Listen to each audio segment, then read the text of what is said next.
I know. Whatever Emily says is like pure bullshit. Yeah. Mm-hmm. Oh, okay, so you want me to go to Paris? But I can do that. Yeah, I can figure it out what's going on out there. Okay.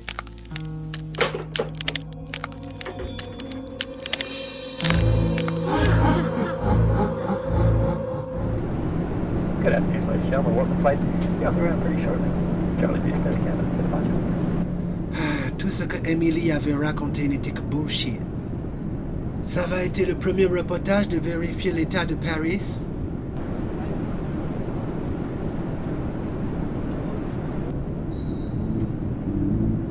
I'm leaving for Paris, where the men are hot and the champagne's bubbling. We're going to Queen to dance tonight. Paris is the place to be. Paris, I love Paris tonight.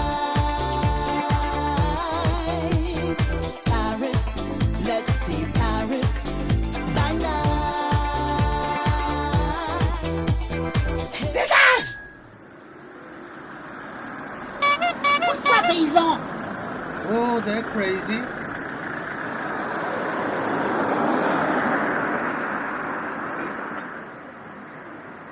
La première étape est d'aller au jardin de Éole pour assister à la manifestation et rencontrer les habitantes.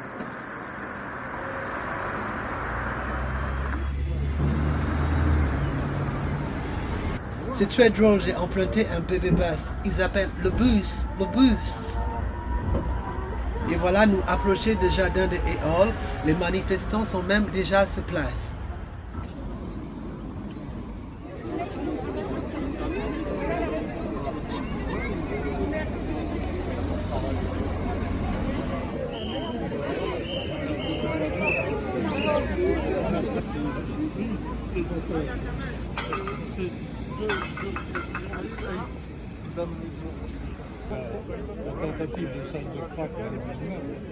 Nous sommes en direct du jardin de Éole dans le 18e arrondissement où les habitants veulent reprendre possession du jardin.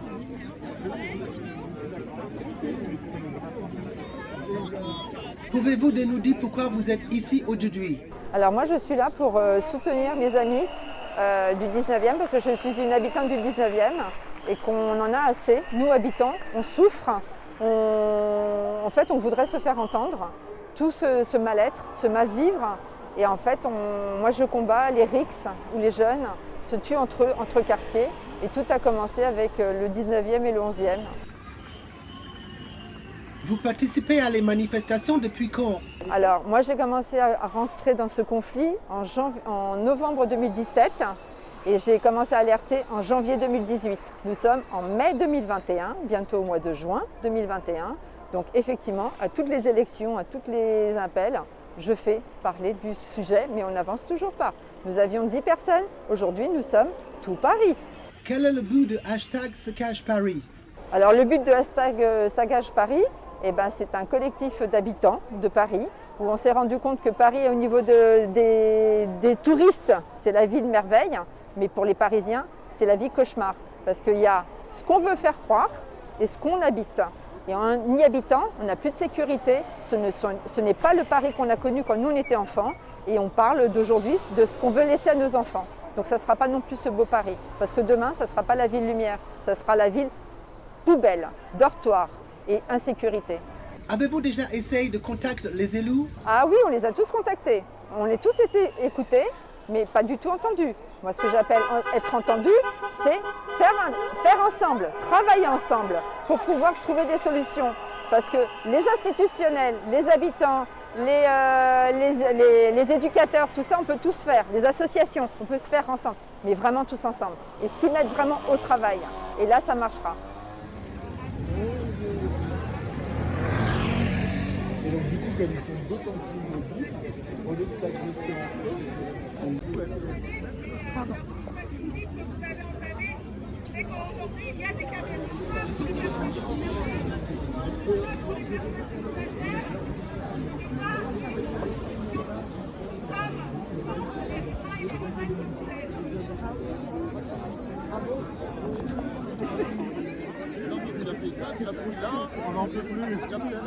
Ça fait combien de temps vous signalez cette situation? Ça fait un peu plus de 2 ans qu'on a commencé à les signaler. Ils sont un peu partout entre la place de Stalingrad. Ils ont été un long moment du côté de Rosa Parks où on a laissé volontairement un squat s'installer. Parce qu'apparemment c'est important qu'on puisse trouver un lieu où tous les retrouver. Mais bon, au final, nous, pendant ce temps-là, on les subit. Ça braille dans tous les sens. Là, il y a de la mendicité agressive. Il y a, pas plus tard qu'il y a moins d'une semaine, il y a une dame qui a été violée par un toxicomane en pleine nuit. Non, c'est du jamais vu. Alors qu'ils les installent tous du côté de la place d'Hôtel de Ville. Vous habitez dans ce quartier? Non, je suis de Rosa Parks, mais j'ai apporté mon soutien aux habitants de ce quartier. Qu'est-ce que ça veut dire le truc sur votre œil? C'est l'Union parisienne qui fédère tous les Parisiens qui y travaillent ou qui y habitent, de tout arrondissement, toute catégorie sociale professionnelle. Et on a tout simplement marre que Paris soit devenu une poubelle. Surtout les quartiers périphériques, notamment le nord-est parisien. Vous pouvez me expliquer le hashtag Saccage Paris? C'est un hashtag qui a été lancé par une personne qui en avait marre de ne plus reconnaître Paris, tout simplement. Que ce soit au niveau de la propreté, de la sécurité, du patrimoine qui a été complètement bafoué. D'ailleurs, il me semble que c'est hier qu'il y a eu un collectif de riverains qui avait acheté en vente aux enchères un banc modèle Davio, il me semble, et, pour l'offrir à l'équipe d'Anne Hidalgo. Mais visiblement, ils n'en voulaient pas.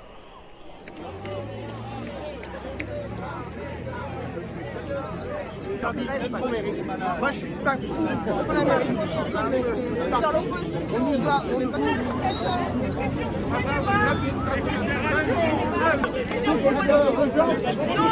Dans tous les cas, il y a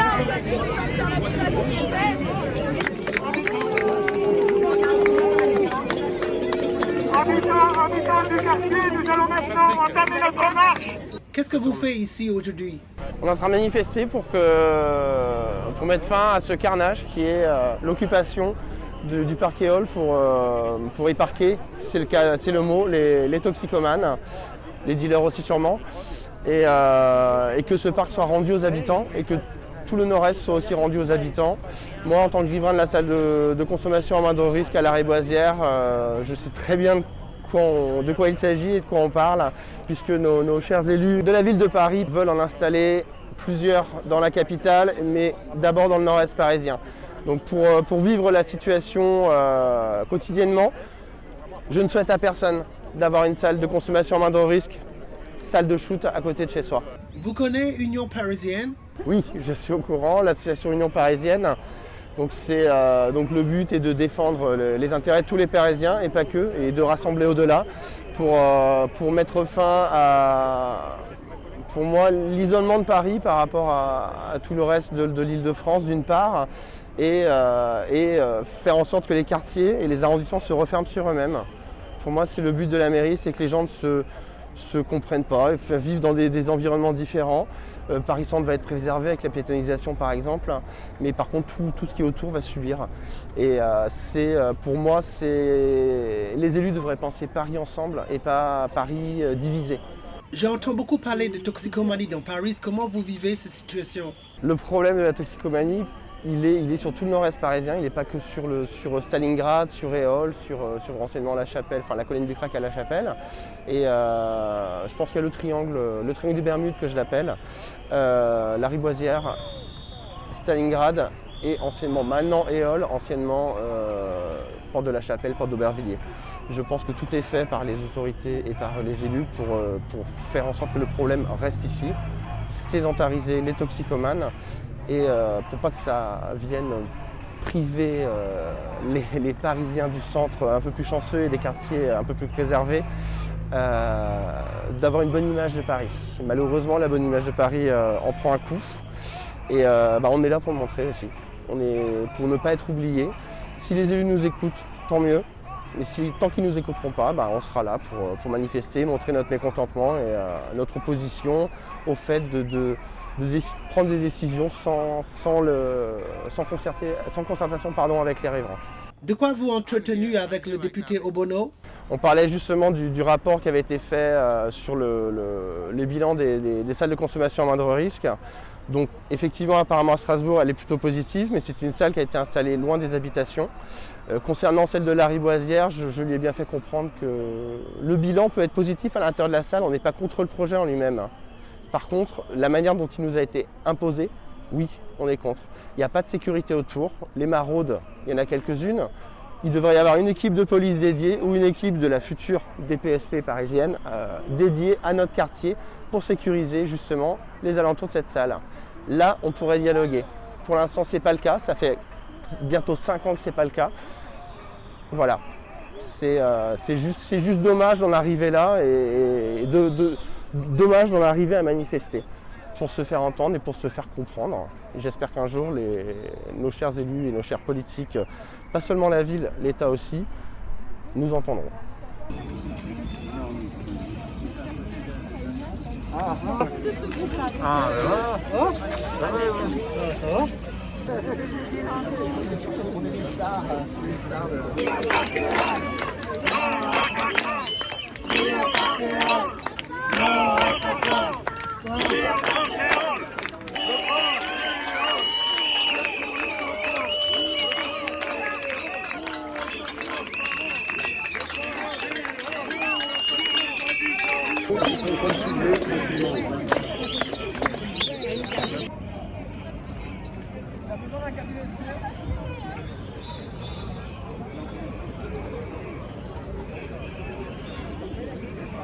Dans les associations, manifestement, c'est pas ici quand même.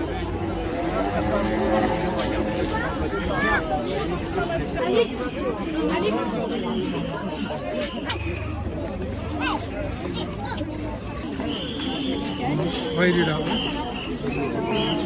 On n'est pas là pour ça. Voilà, on est là pour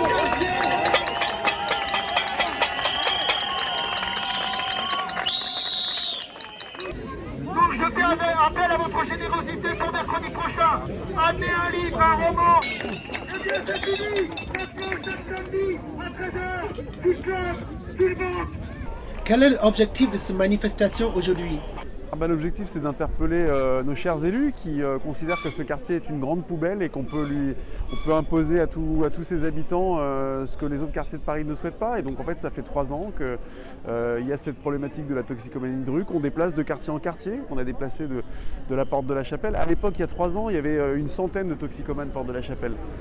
On a déplacé le problème de quartier en quartier, Porte d'Aubervilliers, Rosa Parks, Aubervilliers et Hall, Stalingrad. Aujourd'hui, c'est institutionnalisé dans un jardin public pour enfants, sauf qu'aujourd'hui ils sont plus une centaine, ils sont 1,5 millier. Donc à un moment dans le quartier, donc à un moment il faut arrêter de déplacer le problème et peut-être essayer de tâcher de le résoudre. Et le résoudre, ça veut dire sortir les toxicomanes de la rue et enfin leur proposer des solutions de prise en charge sanitaire pour un vrai soin, pour les soigner tout simplement. Il ne s'agit pas de les déplacer, il s'agit de les soigner et avoir une action résolue contre le deal, contre les trafics. Mais on marche sur nos 2 jambes. Là, le problème, c'est qu'on marche sur aucune jambe, qu'on fait que déplacer le problème. Donc c'est normal que le quartier explose. Moi, ça fait des années que je dis que le quartier est devenu une poudrière. La colère des riverains, elle se fait entendre, c'est normal. Et je suis moi-même riverain, comme tu le sais. Donc je viens à ce titre-là exprimer mon soutien et ma sympathie avec le mouvement, pourvu que ça fasse bouger les choses, si seulement. Comment vous vivez cette implantation dans le parc? Alors très mal. Pourquoi? Parce que je suis dépendant. Vous attendez à aide? J'ai besoin d'aide, une grande aide, une aide primordiale. Les associations vous soutiennent dans ce sens? Il y a des associations qui m'ont aidé pour manger, pour avoir un sac de couchage pour dormir. Mais pour trouver un meilleur foyer, je n'ai pas trouvé. Et pour vous sortir de la rue, ils ne vous aident pas? Il y en a, mais il faut les trouver, parce que moi je ne sais pas où ils sont placés, c'est pour ça, je ne sais pas où est-ce qu'ils sont placés. Vous avez vraiment envie de vous sortir de la rue et les drogues? Oui. Les salles de consommation de moins de risques sont bénéfiques? Ouais, mais ça pourrait le faire, mais mystère, comme père. Si je comprends bien, vous êtes tous réunis dans le parc et il n'y a aucune aide pour vous aider à vous en sortir? Non. Pour le moment, alors, vous souffrez et vous attendez de l'aide? J'attends, ouais. C'est quand même triste de voir une personne qui veut se sortir de la rue et de la drogue, mais à qui on ne propose rien. Bonjour Tarak, Voulez-vous nous raconter votre parcours? Je me présente, je m'appelle Tarak, je suis médiateur en politique de la ville. Je suis sportif de haut niveau dans les sports du ring et le catch. J'ai fait un programme sport et insertion où on a empêché beaucoup de jeunes déjà qui étaient à la dérive de pouvoir... ils sont insérés grâce à ça. On a montré ça à beaucoup d'élus, que ce soit Éric Lejoindre, que ce soit des élus de banlieue, préfet de l'Essonne et compagnie. La crise sanitaire, en fait, elle a tout cassé. Et puis de l'autre côté, de toute façon, ils n'avaient pas vraiment une volonté. En fait, ils écoutaient sans vouloir faire. Aujourd'hui, le phénomène toxicomane, le phénomène crack, le phénomène de ces zombies, là, des Walking Dead, là, comme on les appelle, il a explosé depuis le premier confinement. Il a explosé depuis le premier confinement. J'ai écrit à la préfecture de Paris, j'ai écrit à la mairie de Paris, j'ai écrit en région, j'ai écrit préfecture de région. J'ai parlé même, j'ai été reçu à Matignon à l'époque parce que j'avais empêché que des jeunes viennent commettre des casses pendant les cortèges des Gilets jaunes. Donc ils me savent qui je suis. Mais au final, ça ne les a pas empêchés de nous laisser dans la merde. Déjà, comme beaucoup de médiateurs comme moi, pendant la crise sanitaire, on n'a pas eu nos contrats renouvelés, on s'est retrouvés au chômage, on n'a rien du tout. Donc une partie de ce qui se passe aujourd'hui, c'est le fait qu'aujourd'hui, il n'y a pas d'association qui encadre réellement. À part Gaïa qui est là pour donner le matériel pour que les gens se défoncent, il n'y a rien d'autre. Aujourd'hui, on est totalement envahi. La toxicomanie, ça concerne le 18, ça concerne le 19, ça concerne le 20, ça va jusqu'à République. Ça va jusqu'à République, ça déborde partout. Et aujourd'hui, on essaie de nous faire croire que ça concentre uniquement qu'à Éole. C'est faux. Moi, j'habite à la rue de Torcy, à côté de Marx-d'Ormois. Ils ont logé les toxicomanes à l'hôtel de Torcy. Donc ils sont là, ils espionnent, ils repèrent qui sort, qui rentre, qui fait quoi. On a eu un voisin à moi qui s'est fait cambrioler. J'ai appelé la police pour qu'il se fasse embarquer. Qu'est-ce qui s'est passé au final? La police les a relâchés et maintenant ils nous menacent. Qu'est-ce qui va se passer? Ce qui s'est passé à Stalingrad avec les mortiers, c'est rien. Ça va se finir à ce que plusieurs milliers de personnes qui vivent ici, ils vont en avoir marre parce que leurs enfants, leurs femmes, ils ne sont pas en sécurité. Moi, dans le 18 et dans le 19e, je ne me vois pas faire une famille. Je suis marié, je ne me vois pas faire une famille. J'ai qu'une hâte, c'est de me barrer. Même Grigny où j'ai travaillé, c'est beaucoup plus sécurisé que le 18 et le 19. C'est incroyable quand même. Je suis obligé, moi, de faire les courses parce que ma femme a peur. Ma femme a peur. Et je vais vous montrer après. Hein. Je vais vous montrer. Vous verrez les hôtels, chacun de ces hôtels, où ils mettent les toxicomanes et nous, on se retrouve dans la merde. Nous, on se retrouve dans la merde. C'est-à-dire qu'ils viennent se shooter ici et le soir, ils ont les hôtels où ils peuvent dormir tranquillement. Voilà, c'est ça. Bravo. Donc la mairie de Paris, ils n'offrent pas des solutions de logement pour les personnes qui ont des problèmes de logement. Et par contre, pour reloger des craqueux comme ça oui. Ça oui. Et le fait qu'ils se sont endormis pendant la crise sanitaire, ça veut dire qu'ils n'ont pas voulu que des médiateurs ou des associations interviennent sur le terrain et que tout le monde soit confiné chez eux, ça a fait que développer cette population. Et aujourd'hui, on ne fait que commencer à payer le prix. Attendez de voir, ça va se développer comme à Détroit, comme à Los Angeles, comme à Montréal. Et là, c'est le début de la violence. C'est malheureux, mais c'est le début de la violence. Jamais j'aurais cru qu'on atteindrait un stade comme ça dans un pays comme la France. Vous habitez le quartier? Je suis venue par solidarité avec les riverains du parc d'Éole. Moi, j'habite à Crimée et j'étais déjà là mercredi dernier. On avait entendu parler d'une association qui était voir le jour. De quelle association vous parlez? L'Union parisienne. Oui, l'Union parisienne, c'est une association qui regroupe des Parisiens, des collectifs de défense du patrimoine de Paris et aussi qui vise à avoir un œil un peu plus critique sur les actions de la mairie, qu'elle puisse nous rendre des comptes sur tout ce qui se fait dans Paris parce qu'on a constaté une dégradation certaine de Paris. Qu'est-ce que vous pensez du hashtag Saccage Paris? Mais le hashtag Saccage Paris, il a permis de faire prendre conscience peut-être à certains maires que les Parisiens en avaient marre de la saleté, du mobilier urbain pas entretenu, des décisions qui sont prises que toujours dans un sens. Soi-disant, il y a des concertations avec les riverains, on n'en voit jamais les conclusions et on se fait imposer des mobiliers urbains, des pistes cyclables, des plans de circulation qui sont faits un peu en dépit du bon sens et on en est après les victimes et on n'a pas notre mot à dire et en tant que Parisiens, en tant que contribuable parisien, je pense qu'on a notre mot à dire et j'espère que Madame Hidalgo a bien reçu le message. Vous habitez ce quartier? J'habite pas le quartier, mais je suis venu en soutien des gens qui habitent ce quartier, on leur a imposé ce parc qui est devenu en fait une salle de shoot à ciel ouvert, où on autorise le deal, le shoot, et on enlève ce parc aux enfants et aux parents du quartier. Voilà, je trouve ça inadmissible. J'ai entendu dire qu'il y a des agressions parfois. Il y a quelques semaines, je rentrais du travail dans le métro entre Marcadet-Poissonnet et Porte-de-Chapelle. Je me suis fait agresser par 3 tox, mais une agression gratuite, sans aucune raison. J'ai reçu des coups, des insultes, des propos racistes, et j'ai fini aux urgences à l'hôpital. Voilà. J'ai porté plainte et un des gars est passé en jugement. Voilà. Ils vous agressaient pour prendre un téléphone ou le porte-monnaie ou c'est raciste peut-être? Alors pas du tout, ça a été comment expliquer ça? Ils ont voulu rentrer absolument dans le métro qui fermait ses portes. Et donc 3 tox sont rentrés, un des 3 m'a jeté une bière dans la gueule. Et là j'ai répondu.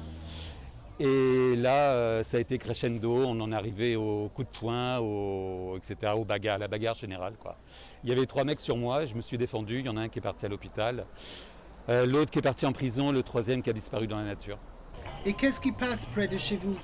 Porte d'Aubervilliers, qu'est-ce qui se passe? Mais en fait, je crois que c'est un problème dans tous les quartiers nord de Paris, 18e, 19e, où le deal de crack est devenu un deal complètement courant. On laisse les modus faire leur business. On voit les toxicos de crack qui se multiplient de jour en jour, on voit des jeunes qui arrivent, on voit tout ça et on voit l'inactivité de la mairie aussi. On voit qu'ils ouvrent des salles de shoot, mais où sont les salles pour les désintoxiquer? En fait, rien. On a l'impression que rien n'est fait et qu'on sacrifie des quartiers entiers, des habitations et des populations entières à supporter ça. Vous habitez aussi près de ce parc? Moi, j'habite rue Riquet, mais du côté du canal, donc de l'autre côté du métro. Et dès qu'on passe la rue de Flandre, le coin de la rue Riquet, la rue de Flandre et de l'autre côté de la rue de Flandre, c'est la catastrophe. On se fait alpaguer sans arrêt, des mendiants qui veulent nous arracher ce qu'on a. On ne peut pas sortir un portable. Et j'ai une amie qui habite 57 rue Riquet. L'autre jour, elle a failli se faire agresser par un type qui ne voulait pas qu'elle rentre chez elle. Il voulait rentrer avec. Et la lâchait pas, quoi. Moi, j'ai été vraiment surprise quand je suis allée voir cette amie de l'autre côté de la rue Riquet. Alors là, il y en avait plein les trottoirs. On voit des gens qui sont fous, qui se mettent à crier, hurler dans la rue à 10h du matin. Moi, dans mon hall d'immeuble, très souvent le matin, il y a des sans domicile fixe. Je ne sais pas si c'est des drogués ou quoi, qui dorment et qui salissent tout, quoi. Ils peuvent rester une journée là sans que personne les dérange. Mais ce qui est devenu Stalingrad devant les cinémas, c'est horrible. Avant, c'était un joli lieu pour se promener. Non, moi j'avais plutôt envie de quitter Paris. Alors si je comprends bien, vous vienne ici pour soutenir les habitants. Je suis venue pour soutenir les gens du quartier qui habitent ici, parce qu'un jour j'ai voulu traverser le pont et quand j'ai vu le parc des Halles et les gens qui traînaient devant, j'ai eu peur, donc j'ai longé ces immeubles et j'étais affolée de voir ce qui se passait dans le jardin des Halles. Et puis ensuite je suis allée à l'entrée et j'ai vu plein de petits-enfants, des classes même, ou des mamans avec des poussettes et des petits-enfants en bas âge qui, soi-disant, regardaient des moutons et des chèvres. Et en plein milieu des moutons et des chèvres, il y avait des drogués. Et je me suis dit, mais comment ces gens-là, en particulier les institutrices, peuvent-ils amener des enfants là, à cet endroit-là? Et là, je ne me suis même pas assise, je suis repartie aussitôt. Parce que c'était effrayant.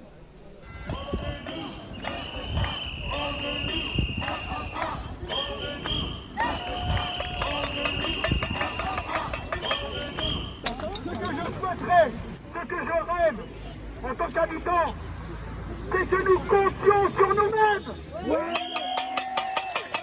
Et s'il neige, vous viendrez. Et s'il y a du vent, vous viendrez.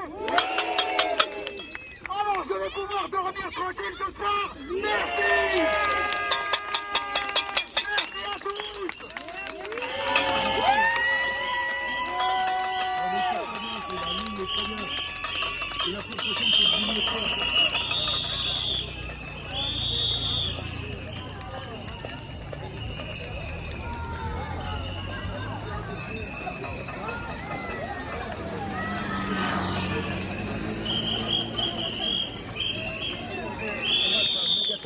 De la ville au final, nous on se retrouve au chômage parce qu'ils n'ont pas renouvelé notre contrat.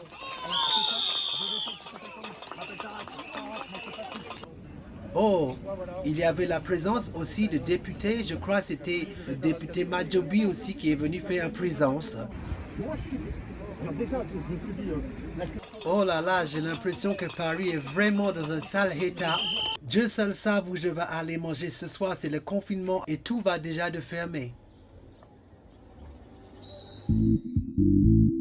I'm leaving for Paris, where the men are hot and the champagne's bubbling. We're going to Queens to dance the night away. Paris is the place to be.